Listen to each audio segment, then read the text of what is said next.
दोस्तों, सावन के इस पवित्र महीने के किसी भी सोमवार के दिन शिवलिंग से उठा लाना ये गुप्त चीज भगवान भोलेनाथ के आशीर्वाद से जीवन के समस्त कष्टों से मिल जाएगी आपको मुक्ति। आपके जीवन में होगी धन की वर्षा, बन जाओगे आप करोड़पति। दोस्तों, आज 4 जुलाई 2023 से सावन का पवित्र महीना शुरू हो चुका है। शिव के आने का आगाज ब्रह्मांड के कण कण में हो चुका है। आपको बता दें, सावन का समापन 31 अगस्त 2023 को होगा। सावन का पवित्र महीना भगवान भोलेनाथ को समर्पित होता है। कहा जाता है कि इस पवित्र महीने में जो भी भगवान भोलेनाथ की सच्चे दिल विधि विधान से पूजा पाठ करता है, भगवान भोलेनाथ उसकी हर मनोकामना को पूरा कर देते हैं। लेकिन दूसरी तरफ अगर कोई व्यक्ति शिव पुराण के अनुसार सावन के इस पवित्र महीने के किसी भी सोमवार के दिन शिवलिंग से ये गुप्त चीज उठा कर लाता है और अपने घर पर स्थापित कर देता है, जिसके बारे में हम आपको इस वीडियो में बताने जा रहे हैं, तो कभी भी उस व्यक्ति के घर में धन दाने की कमी नहीं होती है। उस व्यक्ति को अपने जीवन के समस्त प्रकार के दुखों से तो मुक्ति मिलती ही मिलती है। उस व्यक्ति की कोई भी मनोकामना होती है वो भगवान भोलेनाथ के आशीर्वाद से पूरी हो जाती है। दोस्तों, सावन के इस पवित्र महीने में आप ये देखेंगे, जितने भी शिव भक्त होते हैं वो भगवान भोलेनाथ की भक्ति में लीन हो जाते हैं। जितने भी शिव भक्त होते हैं वो भगवान भोलेनाथ की विभिन्न विभिन्न प्रकार से पूजा पाठ करते हैं। भगवान भोलेनाथ के सामने उपाय करते हैं, जल अर्पण करते हैं, शिव जी को मीठा भोग लगाते हैं तथा कावड़ यात्रा आरंभ करते हैं ताकि भोले बाबा का उनको आशीर्वाद मिल सके। और सावन के इस पवित्र महीने के प्रत्येक सोमवार का अपना अपना विशेष और खास महत्व होता है। कहा जाता है, सावन के प्रत्येक सोमवार के दिन अगर कोई भी व्यक्ति भगवान भोलेनाथ के लिए व्रत रख ले तो भगवान भोलेनाथ की कृपा उस पर ऐसे बन जाती है, जिसके बाद उस व्यक्ति के जीवन में उसका काल भी कुछ नहीं बिगाड़ पाता है। भगवान भोलेनाथ के आशीर्वाद से उस व्यक्ति के जीवन में एक सकारात्मक और चमत्कारिक बदलाव आता है और वो व्यक्ति जिस कार्य को भी शुरू करता है उस कार्य में उसको सफलता प्राप्त होती है। लेकिन अगर आप सावन के पवित्र महीने के प्रत्येक सोमवार को भगवान भोलेनाथ के लिए व्रत नहीं रख सकते हैं और शिवलिंग से ये गुप्त चीज उठा करके लाते हैं और अपने घर पे स्थापित कर लेते हैं, जिसके बारे में हम आपको इस वीडियो में बताने जा रहे हैं, तो दोस्तों मान के चलिए आपके घर में कभी भी धन धान्य की कमी नहीं होगी। आपको अपने जीवन के समस्त प्रकार के दुखों से मुक्ति तो मिलेगी ही मिलेगी। भगवान भोलेनाथ की असीम कृपा आप पर सदैव बनी रहेगी। दोस्तों, जिन चीजों के बारे में हम आपको बताने जा रहे हैं, जिनको आपको शिवलिंग से किसी भी सोमवार के दिन उठा करके लाना है और अपने घर पर स्थापित करना है, ये शिव पुराण से हम आपको बताने जा रहे हैं। और सही मुहूर्त पर विधि विधान से अगर सावन के इस पवित्र महीने के किसी भी सोमवार के दिन आप शिवलिंग से वो गुप्त चीज उठा करके लाते हैं और अपने घर में स्थापित करते हैं, जिसके बारे में हम आपको इस वीडियो में बताने जा रहे हैं, तो आपकी कोई भी मनोकामना हो, जैसे लंबे समय से आप नौकरी की तैयारी कर रहे थे तो आपकी नौकरी लग जाएगी, आपका बंद पड़ा व्यापार चल पड़ेगा, आपके जीवन में धन आना शुरू हो जाएगा, धन आने के सारे रास्ते खुल जाएंगे। अगर आप आर्थिक कष्टों में फंसे हुए थे तब ऐसे में आपको आर्थिक तंगी से मुक्ति मिल जाएगी। आपने जो कर्जा लिया हुआ था, जिसके बोझ में आप लोग दबे हुए आ रहे थे, उस कर्ज के माया जाल से आप लोग निकल करके चले आएंगे, क्योंकि यहाँ पर आपको साक्षात भगवान भोलेनाथ का आशीर्वाद मिलेगा। और दोस्तों, ये कहावत तो आप लोगों ने सुनी ही होगी कि भगवान भोलेनाथ ने अगर किसी भी व्यक्ति को आशीर्वाद दे दिया तो उस व्यक्ति का साक्षात काल भी आकर के कुछ नहीं बिगाड़ सकता है। इसलिए अगर आप भी चाहते हैं कि भगवान भोलेनाथ का आशीर्वाद आप पर और आपके परिवार पर सदैव बना रहे, भगवान भोलेनाथ की कृपा से आप अपने जीवन में बहुत ही उन्नति करें, बहुत ही आगे जाएं और भगवान भोलेनाथ का आपको वो वरदान मिले जिसके बाद आप जिस कार्य को भी शुरू करें उस कार्य में आपको सफलता प्राप्त हो, तो दोस्तों पूरी सच्ची श्रद्धा और पूरे विश्वास के साथ पहले तो आप इस वीडियो को लाइक कर दीजिए और कमेंट बॉक्स में तुरंत लिख दीजिए हर हर महादेव ओम नमः शिवाय। दोस्तों, एक काम कीजिएगा, कमेंट बॉक्स में अपनी राशि भी डाल दीजिएगा। आपकी राशि के अनुसार कोई भी ऐसा उपाय होगा जिसको इस सावन के पवित्र महीने में आप करके लाभ पा सकते हैं, तो वो आके हम आपके कमेंट के रिप्लाई में आपको बता देंगे। लेकिन पहले तो आप वीडियो को लाइक कर दीजिए और कमेंट बॉक्स में फिर अपनी राशि डाल दीजिएगा। देखिए, सबसे पहली चीज, अगर आप नौकरी की तैयारी कर रहे हैं और आप चाहते हैं कि आपकी नौकरी लग जाए, तो ये उपाय कीजिए जो हम आपको बताने जा रहे हैं। और ये उपाय करने के बाद मान के चलिए आपकी नौकरी लगना तय है। सावन के इस पवित्र महीने में किसी भी सोमवार के दिन आपको सुबह उठना है, नहाना है, धोना है। आप कांच की शीशी ले लीजिए या प्लास्टिक की शीशी ले लीजिए, इसको आपको पूरा काली मिर्च से भर लेना है। एक बात का ध्यान रखिए दोस्तों, काली मिर्च भगवान भोलेनाथ को बहुत प्रिय है। भगवान भोलेनाथ की पूजा में अगर काली मिर्च का इस्तेमाल किया जाए वो पूजा तुरंत सिद्ध हो जाती है। अब आप क्या करें, आप एक शीशी में काली मिर्च भरे। अब आपको 1 लोटा जल लेना है। 1 लोटा जल लीजिए, उसमें गंगा जल भर लीजिए। गंगा जल मार्केट में 20 रुपए 25 रुपए का मिल जाता है। भगवान भोलेनाथ के मंदिर जाइए, अपना मुंह उत्तर की तरफ करके शिवलिंग पर 1 लोटा जल अर्पित कर दीजिए। जब आप पानी पूरा डाल दें, ये जो शीशी लेकर के आए हैं आप लोग काली मिर्च की, इसको शिवलिंग से छुआइए और अपने घर के पूजा घर पर लाकर के स्थापित कर दीजिए।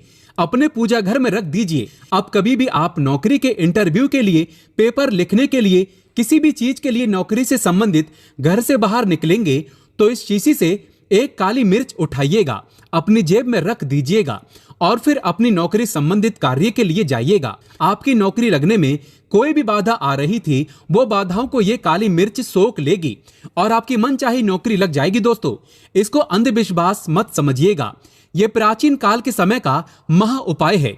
शिव पुराण के अध्याय नंबर 54 में भी इस उपाय के बारे में वर्णन है। ये उपाय साक्षात प्रमाण है आपकी कामयाबी का। शास्त्रों में लिखा उपाय कभी खाली नहीं जाता, 100% व्यक्ति को बलवान और कामयाब बना देता है।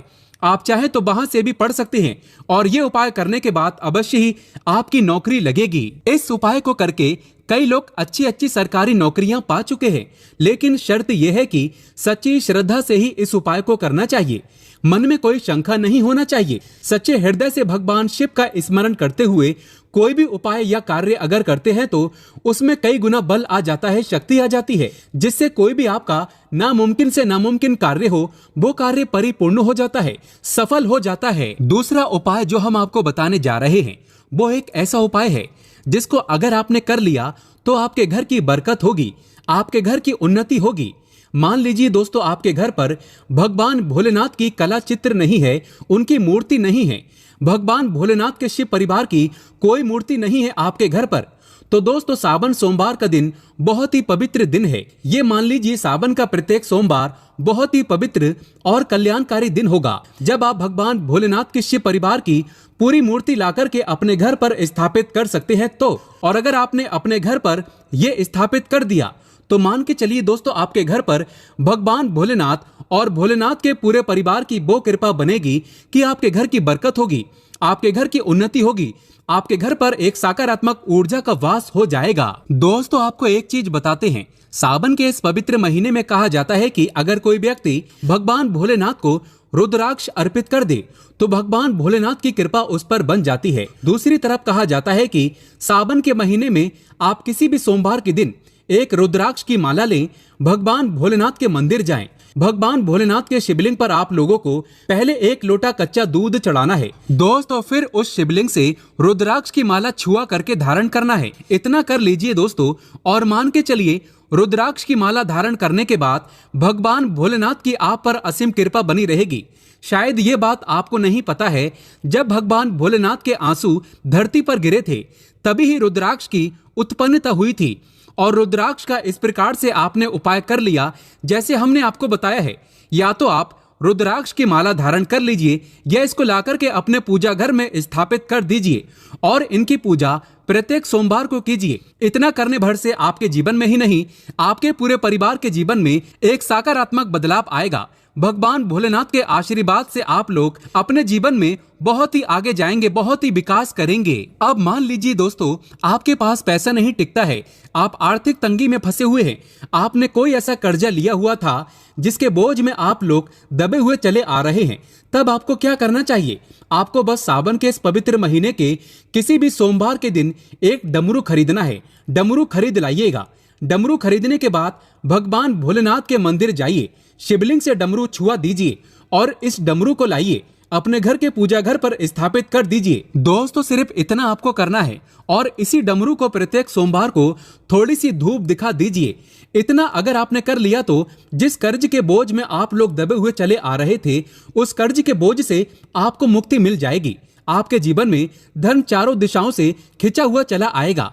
आपके जीवन में आर्थिक तंगी जो है वो आर्थिक तंगी खत्म हो जाएगी और आपके जीवन में जो पैसा आएगा वो रुकेगा भी, टिकेगा भी और उसमें वृद्धि भी होगी। इसी प्रकार से दोस्तों मान लीजिए आपके बहुत शत्रु हैं जो आपको नुकसान पहुंचाना चाहते हैं, जो चाहते हैं कि आप अपने जीवन में कभी भी आगे ना बढ़ पाएं। कुछ ऐसे आपके शत्रु हैं जो आपको घर पे नुकसान पहुंचाना चाहते हैं। तो आपको क्या करना चाहिए? इस पवित्र महीने के किसी भी सोमवार के दिन आप लोगों को मार्केट से एक पीतल का त्रिशूल खरीदना है। त्रिशूल खरीद करके भगवान भोलेनाथ के मंदिर जाइए। भगवान भोलेनाथ के मंदिर जाने के बाद जो भी भगवान शिव की प्रतिमा रखी हो, भगवान शिव की प्रतिमा से दाएं चरण से इस त्रिशूल से छुआइए और इस त्रिशूल को छुआ करके अपने घर पर पूजा घर में स्थापित कर दीजिए। दोस्तों आपके लाखों शत्रु आपके खिलाफ खड़े हों, वो आपका एक बाल भी बांका या आपका बाल भी नहीं तोड़ पाएंगे, क्योंकि हम आपको वीडियो के शुरुआत में ही बता चुके हैं, यदि भगवान भोलेनाथ ने किसी को एक बार आशीर्वाद दे दिया तो उसका साक्षात काल भी आकर के कुछ नहीं बिगाड़ सकता है। इसी तरीके से दोस्तों मान लीजिए आपके पीछे आपका दुर्भाग्य पड़ा रहता है। आप इस चीज को लेकर के बहुत ही परेशान रहते हैं, उखड़े उखड़े से रहते हैं। आप चाहते हैं कि आपका दुर्भाग्य हमेशा के लिए आपसे दूर चला जाए। तो सावन के पवित्र महीने के किसी भी सोमवार के दिन आप लोग 2 मोरपंख खरीद करके लाइए और अपने घर के पूजा घर पर किसी भी ग्रंथ में दबा करके रख दीजिए। कहा जाता है कि सावन के इस पवित्र महीने में मोरपंख ला करके घर में रखा जाए तो इससे आपका भाग्य उदय हो जाता है। आपका दुर्भाग्य हमेशा के लिए आपको छोड़ करके चला जाता है और अपने जीवन में आप बहुत ही आगे चले जाते हैं, बहुत ही सफल हो जाते हैं। दोस्तों जो काल सर्प दोष होता है वो भी समाप्त हो जाता है।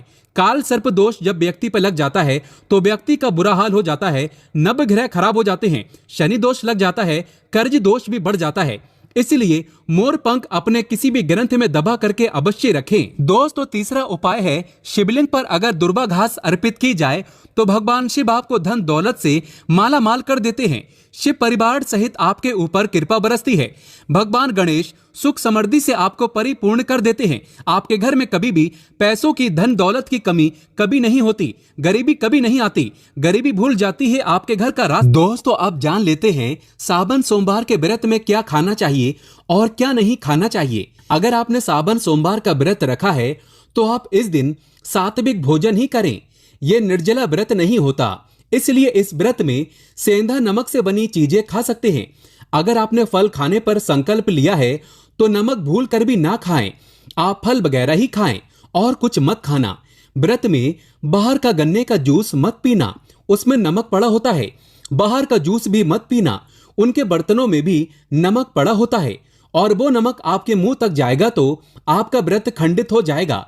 व्रत में डब्बा बंद जूस नहीं पीना चाहिए, उसमें कई केमिकल पड़े होते हैं जिससे व्रत टूट जाता है। दोस्तों सावन में कई बार शुक्रवार का दिन पड़ जाता है तो खट्टा भूल कर भी मत खाना, क्योंकि माता संतोषी इस दौरान जागृत अवस्था में हो जाती है, वो रुष्ट हो जाएंगी।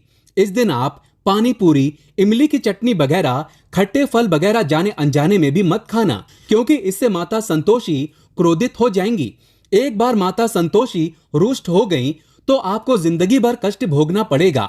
माता रानी भोली हैं, पर सावन के महीने में जो भी शुक्रवार के दिन खट्टा खाता है उसे परेशानी और माता के क्रोध का सामना करना ही पड़ता है। सावन में साधारण नमक फलों पर लगाकर या अमरूद के बीच में भरकर भूल कर भी नहीं खाना चाहिए। आप सेंधा नमक फलों पर लगाकर खा सकते हैं। सावन के व्रत में चाय आप पी सकते हैं, लेकिन चाय में नमक मत डालना, इससे हड्डियां गल जाती हैं। सावन के व्रत में दूध नहीं पीना चाहिए, इससे भगवान शिव क्रोधित हो जाते हैं। सावन में हल्दी मिलाकर दूध पीने से भयंकर श्राप लगता है। सावन में बच्चों को दूध पी लेना चाहिए, पर घर में बड़ों को दूध नहीं पीना चाहिए। यदि सावन का व्रत अगर आपने मीठा रखा है तो आप खीर पराठा या दही पराठा खा सकते हैं।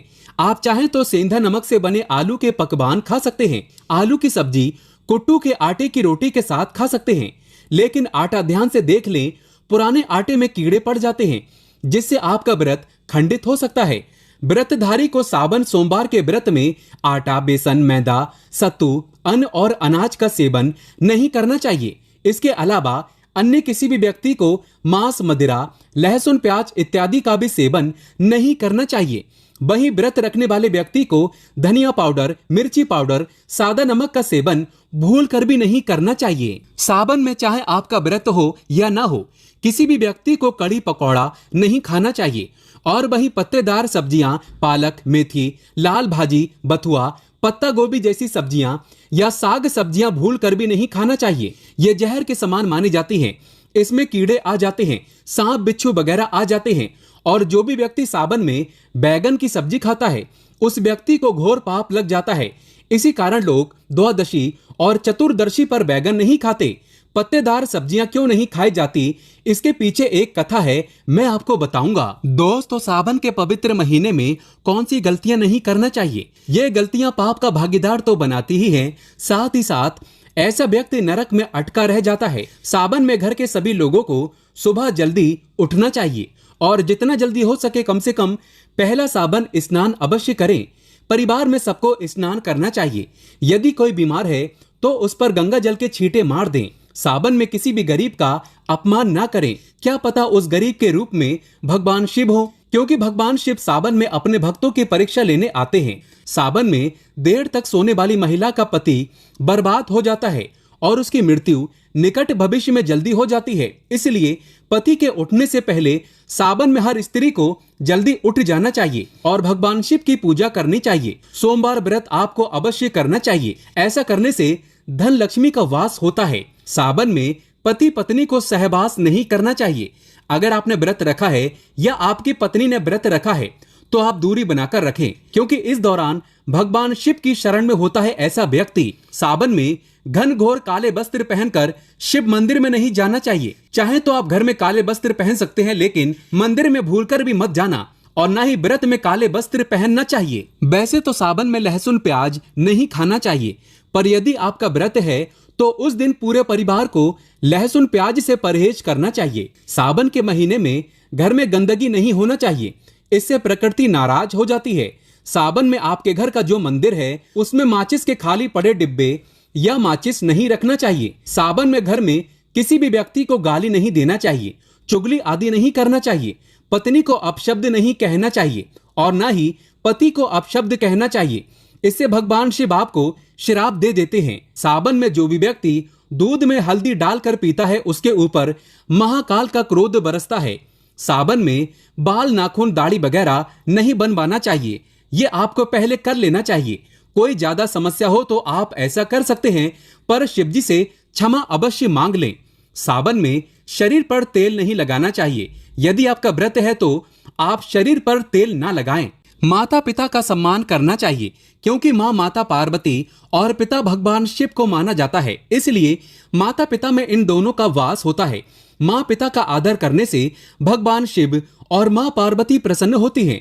सावन में देवी देवता से जुड़ी कोई भी शुभ चीज उपहार के तौर में कभी किसी को मत देना, नहीं तो भगवान शिव आपके घर से सदैव के लिए चले जाएंगे। दोस्तों, आप जानते हैं सावन के इस पवित्र महीने में शिवलिंग पर कौन कौन सी चीजें नहीं चढ़ाना चाहिए जिससे आपको पाप ना लगे। शिव पुराण के अनुसार शिव भक्तों को कभी भी भगवान शिव को तुलसी, हल्दी और सिंदूर सहित ये 6 वस्तु नहीं चढ़ाना चाहिए। पौराणिक कथा के अनुसार केतकी के फूल ने ब्रह्मा जी के झूठ में साथ दिया था, जिससे नाराज होकर भगवान भोलेनाथ ने केतकी के फूल को श्राप दिया। इसलिए केतकी का फूल शिवलिंग पर नहीं चढ़ाया जाता और वहीं नारियल का पानी भी शिवलिंग पर कभी भी अर्पित नहीं करना चाहिए।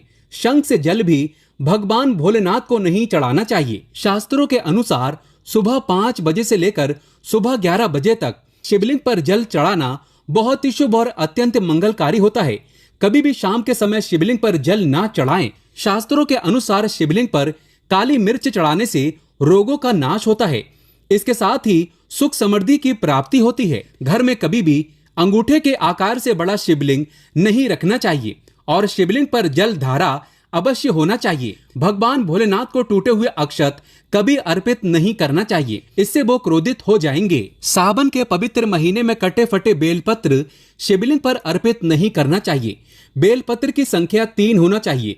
बेल पूरे साबुत होना चाहिए। लेकिन आप 6 महीने पुराना बेलपत्र भी शिवलिंग पर अर्पित कर सकते हैं, लेकिन वो कटा फटा ना हो। 6 महीने तक बेलपत्र पवित्र और शुभ माना जाता है। सच्चे दिल से बेलपत्र शिवलिंग पर चढ़ाने से 21 मनोकामनाएं पूर्ण हो जाती हैं। भगवान शिव को दूध में पानी डालकर नहीं अर्पित करना चाहिए, इससे आपको फल भी इसी तरह ही मिलेगा। भगवान शिव को एक बूंद भी आप अर्पित कर सकते हैं, पर दूध शुद्ध होना चाहिए और आपका मन भी शुद्ध होना चाहिए। शास्त्रों के अनुसार पीतल के कलश से शिवलिंग पर दूध चढ़ाना सबसे उत्तम बताया गया है। धार्मिक कर्म कांड में पीतल के बर्तनों का विशेष महत्व बताया गया है। विवाह आदि के कार्यों में इसलिए पीतल के बर्तनों का प्रयोग किया जाता है। आपको बता दें, सोमवार को पीतल के कलश से ही शिवलिंग पर दूध से अभिषेक शुभ बताया गया है। स्टील और प्लास्टिक से बने बर्तन का प्रयोग न करें। शिवलिंग पर जल चढ़ाते समय वो जल आपके पैरों के पास नहीं जाना चाहिए, अशुभ माना जाता है। उसे लांघना भी नहीं चाहिए, उसे हम जलहैरी कहते हैं। सावन में जल अपने घर का होना चाहिए। मंदिर से जल भरकर मंदिर में ही अर्पित नहीं करना चाहिए, इससे आपका भाग्य खराब हो सकता है। दोस्तों, सावन में ये चीज खा लेने से दुनिया की कोई भी ताकत आपको धनी होने से रोक नहीं पाएगी। मैं ईश्वर की सौगंध खाता हूँ, अगर आपने सावन में ये चीज खा ली तो आपको करोड़पति होते देर नहीं लगेगी, लेकिन सच्चे दिल से ही खाना है। आइए जानते हैं। सावन में शिव भक्तों को शिवलिंग पर चढ़ा हुआ प्रसाद के रूप में धतूरा जरूर खाना चाहिए। इसे आपको ज्यादा नहीं खाना है, बस अपनी जुबान पर हल्का सा टच करना है। ज्यादा खाएंगे तो आप बीमार पड़ जाएंगे, इसलिए बस टच कर लें। आप देखना, आपके अंदर सकारात्मकता का संचार होगा और आपको धनी होने से कोई नहीं रोक पाएगा। दूसरा है बेल फल। बेल फल प्रसाद के रूप में खाने से माता पार्वती के साथ साथ भगवान शिव की कृपा भी बरसेगी और समस्त 33 कोटि देवी देवता आपको धनवान बनाएंगे। बस ये चीजें आपको खाना है और आप खुद देखना, आपको धनी होने से दुनिया की कोई भी ताकत रोक नहीं पाएगी। दोस्तों, आप में से कौन कौन भगवान शिव को अपने घर पर बुलाना चाहता है तो कमेंट बॉक्स में लिखें। भगवान शिव आपका स्वागत है हमारे घर में। एक लाइक जरूर करें। धन्यवाद।